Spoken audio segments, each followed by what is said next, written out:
तुमचे पण काही दिवस खूप छान आणि काही मात्र ओके, ओके किंवा काहीतरी मेजर बिनसलंय असे जातात का? तर मग या झाडाची गोष्ट ऐका. हा कंटेंट करायला मला जवळ-जवळ 1.5 ते 2 महिने लागलेत. त्यामुळे बघा सुद्धा. हे आत्ता असं छान बहरलेलं झाड दिसतंय ना, पण जेव्हा मी गावावरून आले तेव्हा त्याची काहीशी अशी हालत झाली होती. आता हे जगणारच नाही की काय? असं मला वाटू शकलं असतं, पण का नाही वाटलं ते नंतर सांगते. जिथे-जिथे कीड लागलेली तिथले वरचे सगळे शेंडे कापून टाकले आणि खत-पाणी घातलं. काहीच दिवसात ही अशी मस्त पालवी फुटली. इवले-इवले कळेसुद्धा दिसायला लागले. मला माहीत होतं हे जगणारच, कारण हाच या झाडाचा पॅटर्न आहे.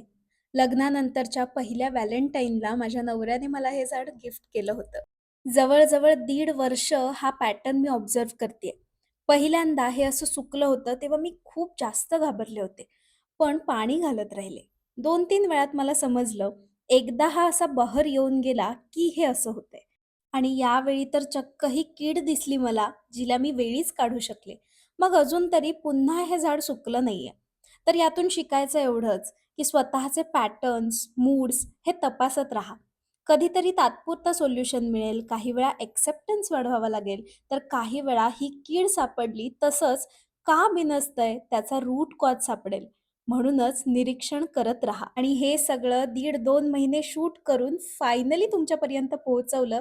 म्हणून हे रील लाईक नक्की करा, कमेंट करूनच जा आणि भेटूच पुढच्या व्हिडिओमध्ये. बाय.